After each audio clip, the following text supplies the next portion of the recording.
రక్షకుడగు ప్రభువైన యేసుక్రీస్తును నమ్ముచున్నాను.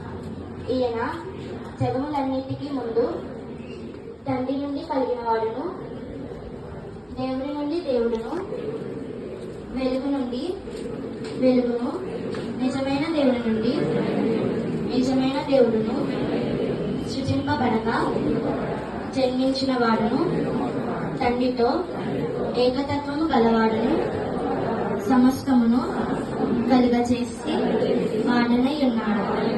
ఈయన మానవుల మగు మన కొరకును మన రక్షణ కొరకును పరలోకము నందు దిగి కన్యయగు మరియ నుండి పరిశుద్ధాత్మ వలన అవతరించి పుట్టి మనుషుడాయననియు పొంతు పిలాతు అధికారము క్రింద మన కొరకు సిలువ వేయబడి శ్రమ నుండి సమాధి చేయబడినది.